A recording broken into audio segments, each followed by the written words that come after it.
자, 120페이지에 지구 시스템 시작합시다. 뭐 원래 이제 역학적 시스템을 하면서 원래 시스템을 먼저 설명해야 되는데 지구 시스템부터 먼저 왔으니까 그래도 이제 설명을 해야죠. 자, 우리가 이제 시스템이라고 하는 게 도대체 뭐냐? 네, 우리가 이제 일반적으로 이제 한글 말로는요 뭐라고 표현되면요 이렇게 개라고 표현을 합니다. 그래서 이제 니네가 알고 있는 개가 이미 있죠. 대표적으로 뭐 생태개 뭐 이런 거 있죠. 그렇죠? 또는 뭐 중학교 2학년 때 배웠던 소화개, 순환개, 호흡개, 배설개, 오케이? 또는 중학교 뭐 2학년 때 배웠던 태양계 뭐 이런 것들이 다 이제 여기에 속합니다. 오케이? 네. 태양계 영어로 뭐라 불러? 태양계 영어로 뭐라 불러?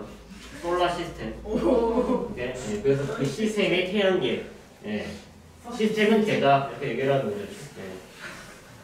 그래서 우리가 이 시스템이라고 하는 게 그래서 뭔데 이게 중요한 거죠. 네. 그래서 이 개라고 하는 게 마치 그거랑 똑같아. 모임이랑 똑같은 거야. 개 모임이랑 들어봤죠? 그렇죠? 네. 네. 그래서 이제 여기에는요 뭐가 있냐면요 구성하는 요소들이 있어요. 구성하는 요소들로 구성되어 있고요. 네. 구성 요소가 있고 걔네들이 뭐 하고 있냐면요 서로 독립적이 아니라 상호작용을 하는 그 체계를요 우리는 시스템이라고 합니다. 구성 요소들이 존재하고 걔네들이 상호작용하고 있다는 소리예요. 그래서 우리가 이것을 시스템이라고 부르는데 그 중에서 우리는 뭘 다룰 거냐면요 그 지구 시스템을 다룰 거예요.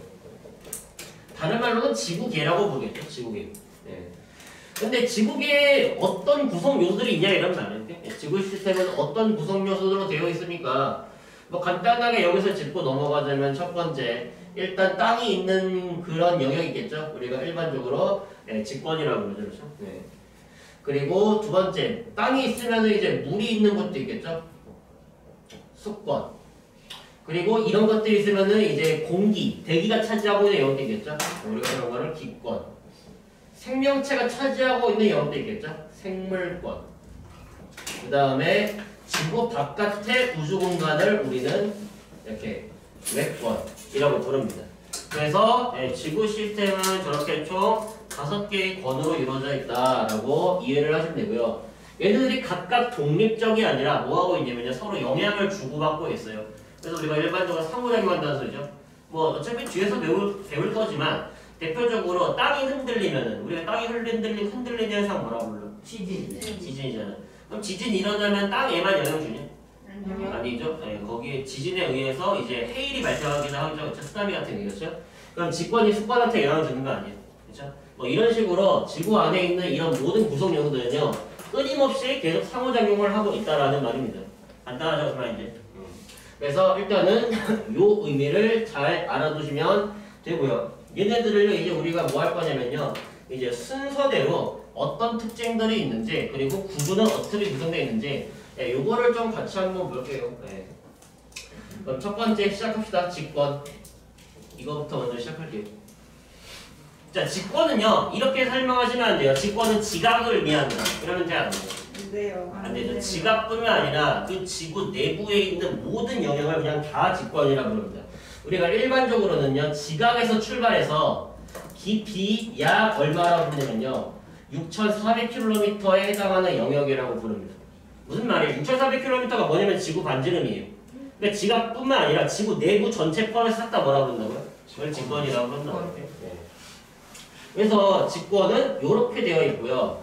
우리가 일반적으로 직권에 이제 직권에서 뭐 구성하는 원소들, 이게 뭐 당연히 지구를 구성하는 원소겠죠, 그렇죠? 네. 어떤 이제 성분들로 구성이 되어 있냐? 뭐 우리가 이미 지겹도록 했지만 이런 걸로 있죠. 철, 그 다음에 산소, 그 다음에 규소, 그 다음 마그네슘. 뭐 이런 원소들이 많은 순서대로 나열하자면은 이런 순서가 되겠다 정도로 이제 정리를 하시면 될 것 같고요. 그 다음에 구조, 어떤 구조로 되어 있냐. 간단하게 얘를요 조금 지구를요 잘라서 생각해 보자면요 이런 식으로 조금 뭐라고 할까 피자 조각 이런 식으로 잘라주세요. 그러면요 이 지구의 가장 겉껍데기에 해당하는 영역이 있죠, 그렇죠? 우리가 이 지구의 가장 겉껍데기 딱딱한 고체로 굳어져 있는 이 부분 뭐라고 그런다? 지각. 그것을 지각이라고 부르고요. 그리고 그 안에 굉장히 두꺼운 부분이 있는데 여기를 멘틀이라고 부르고요. 그리고 그 안쪽에는요 우리 핵이 있죠. 근데 바깥쪽 핵을 외핵이라고 부르고요. 안쪽에 있는 핵을 내핵이라고 부릅니다. 그래서 총 4개로 구성되어 있는 우리가 보통 일반적으로 뭐라고 부르냐면요 층상 구조로 되어 있다라고 이제 하고요. 이렇게 땅을 파고 들어가 본 것도 아닌데 이렇게 구성되어 있는지 어떻게 알았습니까? 라고 물어보면요. 이거 전부 다 지진파 연구를 통해서 알아낸 거예요. 그래서 뭐 P파의 속도가 빨라지냐 뭐 느려지냐 또는 뭐 S파가 통과하냐 못 통과하냐 뭐 이런 식으로 해가지고 지각 멘틀 외핵 내구로 구성되어 있다는 거를 알았습니다. 그래서 각각 이제 멘틀과 지각 사이의 경계면을 발견한 사람이 이제 모로 비치치. 그 다음에 이제 멘틀과 외핵 사이의 경계면을 발견한 사람이 이제 구텐베르크. 그 다음에 외핵과 내핵 사이의 경계면을 발견한 사람이 레만이라는 사람. 네. 그래서 이렇게 발견했다? 까지만 알면 되고요. 우리가 중요한 건 얘는 특징이죠. 이거를 알아야죠. 그렇죠? 자, 그래서 이 지각 같은 경우는요. 먼저 살펴보자면요. 지각 같은 경우는 일단 첫 번째 뭘로 되어 있냐면요. 얘는 당연히 고체겠죠. 딱딱하잖아. 대부분 그렇죠? 네, 고체로 되어 있고요. 그리고 구성하는 원소 우리가 뭐 저번에도 했지만 지각을 구성하는 원소 가장 많은 것부터 순서대로 나열하자면요. 산규, 알철, 칼이나 칼맛은 네. 칼슘 먼저. 칼륨인가? 칼슘이 먼저죠. 네, 그래서 지각을 구성하는 8대 원소 다시 한번 잘 확인해 주시면 되고요. 그리고 이런 애들이 모여가지고 대부분 뭘로 되어 있다? 대부분이 규산염, 광물로 구성되어 있다. 대부분이겠죠. 대부분이 규산염, 광물. 지각은 광물로 되어 있고 광물은 원소로 되어 있잖아. 그래서 그거 말하는 거죠. 네. 그리고 한 두께는요. 한 대략 뭐 얇은 우리가 이제 해양 지각이랑 대륙 지각 정도를 알 수 있는데 뭐 얇은 거는 뭐 10km부터 시작해서 뭐 두꺼운 거는 한 대략 한 35km 대충 이 정도라고 보시면 될 것 같거든요. 얇다. 다른 부분에 비해서 굉장히 얇다 정도로만 알면 될 것 같고요. 아까도 말했지만 지각을요 우리가 대륙 지각이랑 해양 지각으로 나눠서 구분을 조금 해야 돼요. 이게 대륙 지각은 말 그대로 대륙이 있는 지각을 말하는 거고 해양 지각은 좀 바다 쪽에 있는 지각을 말하는 거죠. 네. 그림으로 표했을 때 이렇게 되겠죠.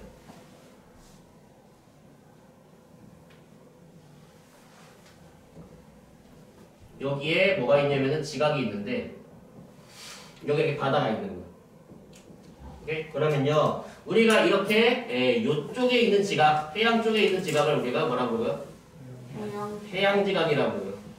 그 다음에 대륙 쪽에 위치한 지각을 대륙 지각이라고 부르는 거죠. 그렇죠? 네, 그러면 이 그림을 보고 우리가 이해할 수 있겠죠. 뭐 당연히 밑에는 멘틀이 있는 거고. 자, 일단 첫 번째 두께. 자, 대륙 지각이랑 해양 지각이랑 비교해 보니까 아무리 봐도 누가 더 두꺼워요? 아무리 봐도 대륙 지각이 더 두꺼워 보이시죠? 그렇죠? 네, 대륙 지각이 해양 지각에 비해서 더 두껍고요. 네. 그 다음에 얘네들을요 구성하고 있는 암석. 이제 암석도 뭐 여러 가지 종류가 있는데. 그래서 뭘로 구성되어 있나요? 라고 하는데 대륙 지각은 대부분이요 이제 화강암질 암석으로 되어 있어요. 반면에 이제 해양 지각 같은 경우는요 현무암질 암석이 대부분입니다. 근데 화강암에 비해서 현무암이 더 무거워요. 현무암은 이제 철이라든지 아니면 칼슘, 마그네슘 이런 무거운 원소가 많이 들어있기 때문에 일반적으로 밀도는 해양 지각이 대륙 지각에 비해서 더 크다라고 이렇게 얘기를 할 수가 있는 거예요. 오케이? 요거 조금 구분해 주시고요. 그래서 지각 나머지 잘 정리하면 되겠습니다. 자, 멘트로 넘어갈게요. 멘트 상태가 고체야, 액체야, 기체야? 단반 고체야. 영성이 있는 고체. 고체야. 근데 우리가 보통 뭐라고 얘기하냐면요. 멘틀 상부 같은 경우는요. 부분 용융되어 있다라고 얘기합니다. 오케이? 부분 용융이 뭔가요? 부분적으로 살짝 녹아있다는 뜻이에요. 그게 뭔데요? 마치 진흙 같은 거예요. 오케이? 진흙, 찰흙 뭐 이런 느낌이죠. 그렇죠? 찰흙도 고체지만 완전 딱딱하지 않잖아. 약간 움직일 수 있잖아. 힘을 주면. 그렇죠? 그래서 마찬가지로 멘틀은 고체지방 부분 용용되어 있기 때문에 유동성이 있다 없다? 있다. 네, 유동성을 가지고 있다는 소리죠. 움직일 수 있다는 소리죠. 움직일 수 있으니까 지구 내부로 갈수록 어때? 뜨거워져. 일단 지구 내부로 갈수록 뜨겁죠? 그럼 뜨거워진 멘틀은 올라갈 거고 올라와가지고 식은 멘틀은 다시 이렇게 내려갈 거 아니야. 이런 식으로 열에 의해서 이제 이렇게 도는 걸 우리가 뭐라 불러? 대류현상. 대류라고 부르죠. 그래서 멘틀에서는 뭐가 일어나고 있다? 대류가 일어나고 있다.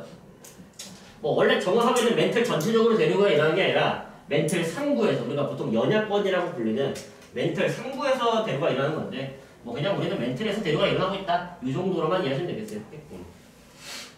그리고 멘틀도요 대부분이 뭐냐면요 규산형 광물로 돼 있어요. 얘도 규산형 광물 중에서도요 얘는 보통 이제 밀도가 굉장히 큰 감람암질 암석으로 되어 있다라고 이렇게 얘기를 합니다. 감람암질 암석. 현무암보다 더 무겁다고 생각하면 돼요. 그래서 해양지각이 무겁죠? 현무암이니까. 근데 그거보다 더 무겁다는 소리. 감람암질. 감람암이라고 하면 당연히 뭘로 돼 있어? 감람토가 돼 있겠죠? 대충 그렇죠? 네. 그리고 이제 보통 이제 우리가 뭐라 그러냐면요. 직권 전체 부피의 80% 이상을 차지하고 있다라고 얘기를 해요. 무슨 말이야? 지각이랑 외핵이랑 내핵 다 합쳐도 멘틀의 부피를 따라오지 못한다는 소리예요. 직권 전체 부피의 80%를 차지하고 있다. 누가? 멘틀이. 그만큼 두껍다는 소리겠죠. 그렇죠? 그래서 이 정도 알아두시면 되겠습니다. 그 다음에 외핵. 외핵 같은 경우는요. 이 4개의 층 중에 유일하게 어떤 층이에요? 액체. 이거 유일하게 액체인 층입니다. 유일하게 액체인 층이고요. 그리고 외핵 같은 경우는요. 주로 어떤 원소로 구성이 되어 있냐면요. 우리가 옛날에 배웠죠? 지구 탄생 과정 할 때. 그렇죠? 마그마의 바다가 된 다음에 안쪽으로 싹 다 뭐가 쏠렸어? 철이랑 니켈 같은 무거운 원소가 쏠렸죠. 그렇죠? 그래서 보통 철이라든지 뭐 황, 뭐 아니면 니켈 보통 이런 원소로 구성이 되어 있다는 소리예요. 그리고 액체다 보니까 뭐가 일어날 수가 있냐면요. 얘도 마찬가지로 열에 의해서 올라갔다 내려왔다 할 수 있겠죠. 그렇죠? 대류 현상 일어날 수 있겠죠. 참고로 멘틀의 대류로 인해서 뭐가 움직이냐면요. 그 위에 있는 지각이 움직이죠. 그렇죠? 그래서 멘틀의 대류로 인해서 뭐가 움직인다? 대륙이 이동한다라는 사실을 알면 되는데 외핵에서 대류가 일어나는 거 이것은 어디에 영향을 주고 있을까? 외핵에서 대류가 일어나잖아? 그러면요 얘가 뭘 만들게 되냐면요 지구의 자기장을 형성하게 됩니다. 그래서 이제 외핵의 대류가 지구 자기장을 만드는 이론을 우리가 다이너모 이론이라고 그러는데 그 같은 경우는 뭐 지구과학 2에 있는 내용이니까 그냥 참고만 하세요. 외핵의 대류가 지구 자기장을 만들 수 있다. 정도까지만 이해하시면 됩니다. 자 마지막으로 내핵. 얘는요 고체 상태죠. 다만 주의해야 될 점이 뭐냐면 생각해봐. 외핵이랑 내핵 중에 어디가 더 온도가 높아? 네. 내게 더 온도가 없죠. 네. 야 액체를 온도를 높였는데 왜 고체가 있어? 압력이 압력이 다르죠. 그렇죠? 지구 중심부로 갈수록 압력이 개세지죠. 그렇죠? 압력이 세지니까 눌려가지고 고체된 거죠. 그렇죠? 그래서 어쨌든 간에 고체 상태고요. 얘도 마찬가지로 가장 무거운 원소들로 구성이 되어 있는 거죠. 보통 철이라든지 니켈 같은 굉장히 무거운 원소로 이제 구성이 되어 있다 정도로 이해하시면 되겠습니다. 내액은 뭐 이거 말고는 뭐 딱히 뭐 볼 내용은 없어요. 그래서 이제 지각과 멘틀 같은 경우는 보통 가벼운 규산염 같은 걸로 이루어져 있고 그 다음에 외핵이랑 내핵 같은 경우 보통 철이나 니켈 같은 무거운 원소로 구성되어 있다 라고 우리가 이렇게 생각을 할 수 있다는 겁니다. 그래서 직권 잘 정리해 주시고요. 넘어갑시다. 직권은 교재 뭐부터 하는지 기본부터. 이거부터 하자.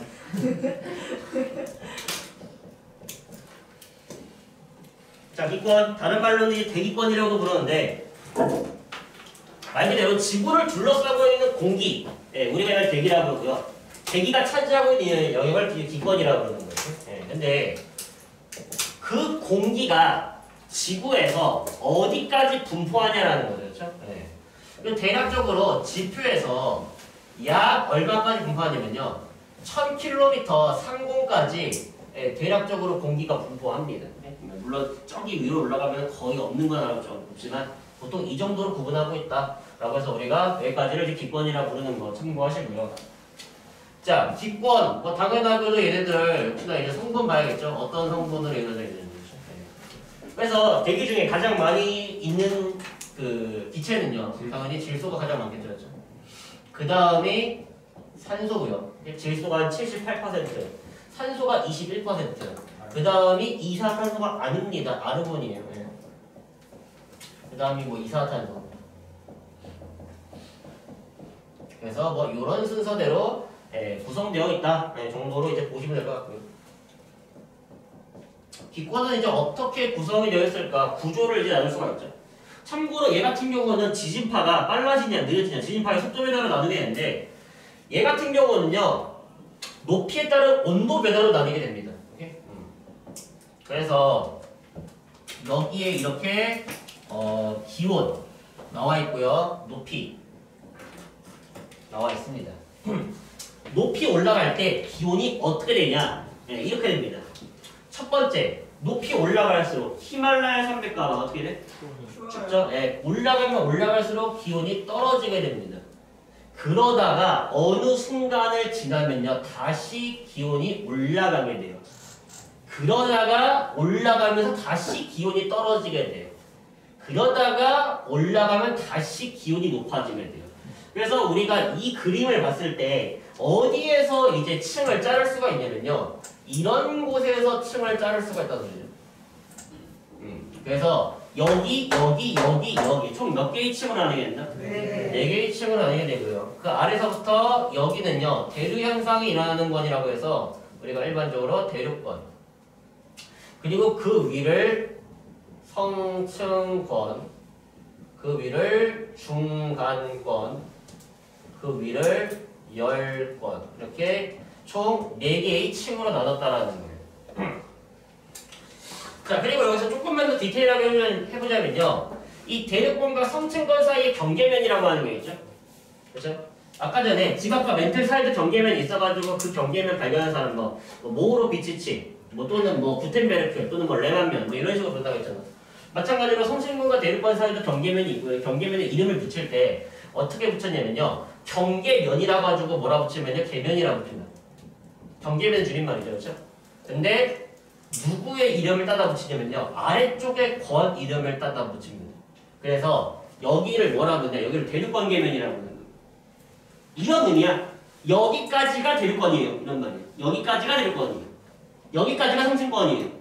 여기까지가 중간권이에요. 이렇게 부르는 거죠. 그렇죠? 그래서 대륙권계면, 성층권계면, 중간권계면 이런 식으로 나뉘게 된다는 거죠. 그래서 아래쪽에 이름을 따다 붙인다라는 거 참고하시고요.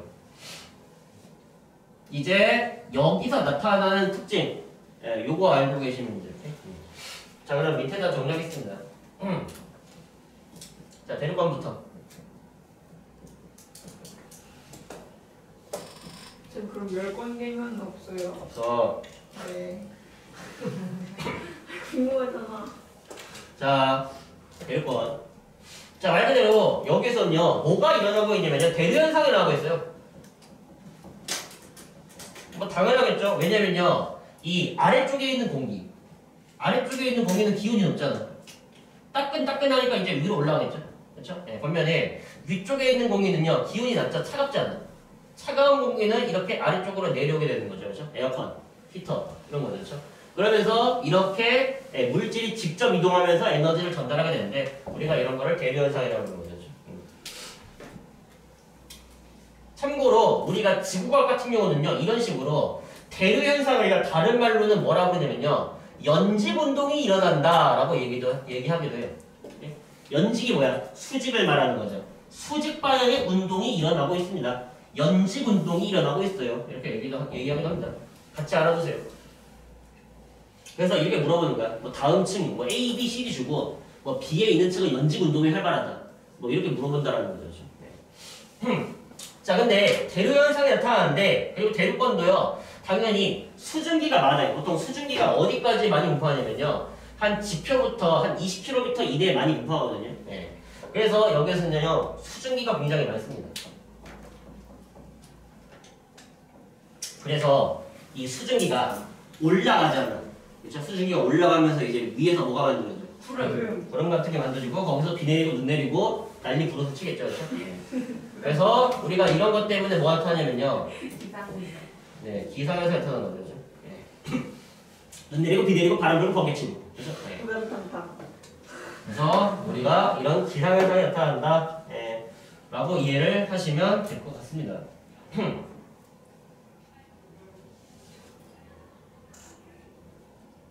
네, 선생님, 학교 선생님이 대륙권 갈수록 온도 낮아지는 이유가 그 지구 복사 에너지 결과도수라고 말했었죠.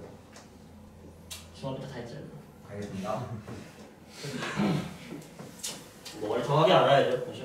올라갈수록 추워지는데 왜 추워지냐? 네, 그걸 알아야 되는데 온도가 대륙권에서 온도가 낮아지는 이유. 오케이? 이거 적을게요. 네. 높이 올라갈수록 기온이 상승하는 이유. 자, 생각해봐. 여기 지구가 있어요. 지구가 있는데 지구가 태양한테서 에너지를 받고 있죠. 우리가 이걸 유식한 말로 태양 복사 에너지라고 부르죠. 태양 복사 에너지, 태양 에너지라고 부르는 거죠. 근데 지구가 태양 에너지를 받기만 하면 계속 온도가 어떻게 되겠니? 계속 올라가기만 하겠죠. 그렇죠? 그러니까 지구가 에너지를 흡수했으면요, 그만큼 에너지를 내보내야겠죠. 그렇죠? 그래서 지구가 방출하는 에너지를 우리는 뭐라고 그러냐면요, 지구 복사 에너지라고 그럽니다.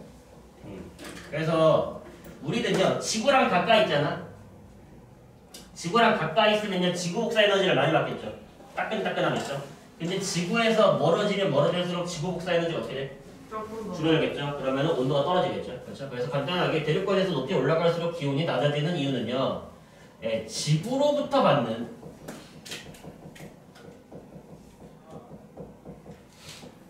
지구 복사 에너지가 어떻게 되기 때문에 감소하기 때문에. 지구로부터 받는 복사 에너지, 지구 복사 에너지가 감소하기 때문에 올라가면 올라갈수록 기온이 떨어진다라고 생각하시면 되겠죠. 그래서 뭐 어쨌든 간에 이렇게 연지운동이 일어나고 기상현상이 일어나는데, 우리가 이런 거를요, 기상현상이 일어나 눈 내리고 비 내리고 번개 치고 대기가 안정하다라 불러 불안정하다라고. 네, 불안정하다라고 얘기하는 거죠. 그래서 뭐 안정한 층을 보내시오라고 하면 대륙권 고르면 안 됩니다. 불안정하다라는 거 참고하시면 되고요. 두 번째, 성층권 넘어갈게요. 자, 성층권에서는요, 아래쪽은 차갑고요, 위쪽이 따뜻해가지고요, 여기는 대류현상이 일어난다, 일어난다? 안 일어난다. 네, 대류현상, 연지운동 이런 게 안 일어난다. 그러므로 여기는 대기가 보통 뭐라고 그러냐면요, 안정하다라고 얘기하는 거죠. 대기가 안정하다. 연지운동이 안 일어난다. 대류현상이 일어나지 않는다. 이렇게 얘기하는 거죠. 근데 성층권의 가장 큰 특징, 성층권은 아니 아까 전에 지구에서 멀어질수록 온도 떨어진다고 했는데 얘는 도대체 왜 온도가 올라갑니까? 성층권의 가장 중요한 특징 때문에 그래요. 성층권에서 한 20에서 30km 사이에 뭐가 존재하냐면요, 여기 이제 오존층이라고 하는 게 존재합니다. 근데 이 오존층이 이제 이 오존이라고 하는 기체가 어떤 기체냐면요, 온실 기체예요. 그래서 이 부분이 어떻게 된다? 데워진다 이런 말, 따뜻하게. 예. 그렇게 돼가지고 성층권에서 온도가 상승하는 이유는 뭐 때문에? 오존층 때문이요. 예. 성층권에서 높이 올라갈수록 기온이 상승하는 이유는 간단하게 오존층 때문이다 라고 보시면 돼요. 그래서 이렇게 안정하다 보니까 보통 이제 비행기가 조금 뭐 단거리 날아갈 때는 그냥 대륙권 지나가죠. 하지만 장거리 막 한국에서 막 미국 가겠다 이 정도, 지구 반바퀴 돌겠다 이러면요, 성층권으로 날아다닙니다. 그래서 장거리 비행기 항로 이렇게 이용된다라는 거예요. 성층권. 사실 성층권만 올라가잖아. 성층권만 올라가도 하늘이 파란색으로 안 보여. 그럼 어떻게 색으로 보여요? 노란색, 이 지구 벗어나면은 노란색 이러고 있네. 지구 벗어나면은 하늘 어떻게 보일까? 검은색. 검정색. 까맣게 보이겠죠. 그렇죠? 네. 성층권 꼭대기만 올라가도 거의 까맣게 보여. 우와. 밤이 아닌데도요? 눈 좀 뜨고 올라가면. 낮에도요? 어, 우와. 아닌데? 그거 아니야. 뭐 아니야. 비행기 타고 갈 때 아니 성취는 상단하니까. 성취는 성취 아래. 있지. 여기다가 민 여기다가 뭐 여기까지 올라가면은 거기까지 어떻게 올라가요? 잘. 올라가긴 해요? 아니 보통 일반적으로 안 올라가지. 그럼 언제 올라가요? 미국 이제 스카이다이빙 하는 사람 그런 어 사람. 진짜요? 어. 우와 지금 알바돼야지. 응. 대박. 떨어지는 자. 시절을. 떨지 마시고. 오히려 좋아. 자, 성취권 정리하시고요. 자, 중간권. 자, 중간권 가면요, 여기서는요, 대류 현상이 일어나긴 일어나요. 왜냐면 이제 대류권이랑 똑같은 얘기겠죠, 그렇죠? 네. 자, 대류 현상은 일어나는데, 근데 이쯤 가잖아? 여기가 한 50km 이상이거든요? 이때부터 거의 기체가 거의 없다시피 해요. 여기 대류 현상은 일어나긴 일어나. 근데 여긴 기체가 거의 없어. 당연히 수증기도 없겠죠, 거의. 그렇죠? 그냥 구름 같은 거 만들어질 이유가 없겠죠, 그렇죠? 그러니까 대류 현상은 일어나지만 기상 현상은 일어난다, 안 일어난다? 아니야. 네, 얘는 나타나지 않는다. 기상 현상 없다. 라고 받아들여 주시면 될 것 같고요. 뭐 나머지는 뭐 대륙과의 특징 똑같습니다. 높이 올라갈수록 기온이 떨어지는 이유가 역시나 복사 에너지가 줄어들기 때문에 지구로부터 멀어지니까 지구 복사 에너지를 덜 받아서 자꾸 온도가 떨어진다는 소리죠. 근데 중간권 같은 경우는요 좀 특징이 뭐냐면요 여기에서 이제 그 운석 같은 거 있잖아. 운석이 떨어지다가 중간권쯤에서 보통 다 타버려요. 오케이? 그래서 우리가 그런 걸 이제 유성이라고 부르죠. 예. 유성이 이제 관철되는 게 일반적으로 중간권이다라고 보시면 되고요. 자, 마지막으로 10권. 이제 10권 같은 경우는요 여기도 이제 온도가 올라가게 되는데 꼭 이런 사람이 있는데 그러지 마세요. 10권에서 온도가 올라간 이유는 이제부터 태양이랑 바꿔주죠, 선생님. 태양이랑 지구 사이의 거리가 1억 5천만 킬로미터다. 근데 막 그러던데. 아니야. 그래서 이렇게 나와 있는데 어때? 아니야. 우주인도 그렇게 하셨는데. 아니야. 네. 10권에서 온도가 상승하는 이유는요. 기체 양차이 때문에 기체 양차이. 오케이? 네. 그래서 무슨 말이야? 물론 일단은 10권 정도 되잖아. 10권 정도 되면요. 일단요. 지구 복사 에너지가 영향을 줘 안 줘? 줘요. 네, 일단 여기 지구 복사 에너지가 영향을 줄 수가 없어요. 그럼 지구 복사 에너지 영향을 안 주면요. 그럼 당연히 여기 온도는 누가 영향을 주는 거예요? 지구. 당연히 태양. 태양 복사 에너지가 영향을 주는 거겠죠, 그렇죠? 네, 그래서 우리가 보통 태양에 의해서 직접 가열된다. 보통 이런 식으로 얘기를 하고요. 이 10권의 아래쪽에는 그나마 중력이 있으니까 공기가 그나마 많이 있겠죠, 그렇죠? 근데 10권 상층부까지 올라가잖아. 그러니까 여기는 공기가 진짜 별로 없어요. 오케이? 이게 무슨 말이냐면요, 똑같은 태양열로 라면물 1인분 끓이는 거랑 라면물 5인분 끓이는 거랑 똑같은 거예요. 오케이? 라면물 5인분 안 끓죠? 1인분 금방 끓죠? 온도 금방 올라고요. 온도 잘 안 올라갑니다. 오케이? 네. 그래서 이제 지구 복사 에너지에 영향을 안 주고 태양 복사 에너지에 영향을 받는데 태양 복사 에너지 영향을 받아서 가열이 되는데 기체의 양이 난다. 그래서 기온차가 발생한다. 라고 이해하시면 돼요. 태양이랑 가까워서 기온 올라간다라고 가르친 선생님들 그게 문제인 거예요. 오지 맞아야겠다. 그게 문제인 거예요. 저런 선생이잖아. 자, 어떡하네. 그 사람 그 집밥 전공도 아니겠죠. 자, 그래서 10번은 이런 식으로 지구 복사 에너지 영향을 안 받기 때문에 태양 복사 에너지에 의해서 좌지우지된다. 온도가. 정도로 보시면 되고요. 참고로 나머지 10건의 특징. 10건에서 뭐가 발생하냐면요. 이제 오로라 현상이 여기서 이제 관측이 됩니다. 근데 뭐 물론 우리나라 같은 경우, 중위도 같은 경우는 이제 아무리 10번을 본다고 해서 오로라가 잘 안 보여요. 참고로 극지방 같은 경우가 이런 게 잘 보인단 말입니다. 오로라가 관측되고요. 그리고 이제 인공위성이 날아다니는 게 이제 이 10권을 이제 날아다니는 거죠. 그렇죠? 그래서 이제 이것도 이유가 있는데 이 10권에는요 뭐가 있냐면요 전리층이라고 불리는 이제 우리가 통신에 사용되고 있는 이런 그 전하를 띠는 입자가 모여있는 층이 있어요. 오케이? 그래서 이 전리층으로 인공위성이 이렇게 통신을 하고 있기 때문에 여기 근처를 날아다닌다. 그 정도로 아시면 될 것 같습니다. 됐죠? 그만 이제. 그래서 기권의 구조, 성분, 각각 권의 특징 이런 거 잘 암기해 주시면 되겠습니다. 아시죠? 중간권이나 10건 그 안정이가 불안정이요. 중간 거는 안 좋아하고. 중간권이 안정하냐? 불안정. 10건은 안정이요. 중간권 불안정이죠. 대류현상. 아 불안정 잘못 말했다. 10건이 안정하죠.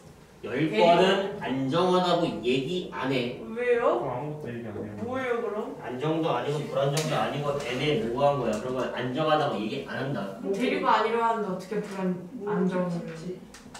안정하다고도 얘기한다고 불안정하다고 얘기 안 한다고. 니니시 10번이 10번이 아까 뭐라고 했어? 태양에 의해서 직접 가야 된다고 했죠? 그게 무슨 말이야? 태양빛 못 받을 때는 개 춥고요. 태양빛 많이 받을 때는 개 뜨겁다는 소리야. 아 너는 그런 데가 안정하다고 얘기해. 그럼 불안정하다고 해야 되는 거 아니에요? 불안정하지도 않아. 왜요? 그렇다고 해서 이 대류 현상이라든지 뭐 이런 게 활발하게 일어나지 않아가지고 안정 불안정 얘기 자체를 안 꺼내요. 뭐 일부 선생이나 일부 교과서 같은 경우는 여기를 안정하다라고 이제 말하는 경우도 있지만 솔직히 말하면은 지금 말이에요. 그런 교과서 얼마 없어요. 좀 그럼 그런 따져도 교과서. 돼요? 쌤 시험 되면? 안정하다고 안정했는데 네 학교에서 알려준 데를. 아무래도 물어봐야 되나? 물어봐. 근데 일반적으로 안정한 층 고르시오라고 하면 일단 무조건 성층권이야. 네. 그거 무조건 얘기하는 거. 비행기. 자, 그래서 기권과 정리했고요. 뭐 시간 관계상 숙고는 숙고도 할 내용이 굉장히 많아가지고 다음 시간에 해야 될 것 같고요.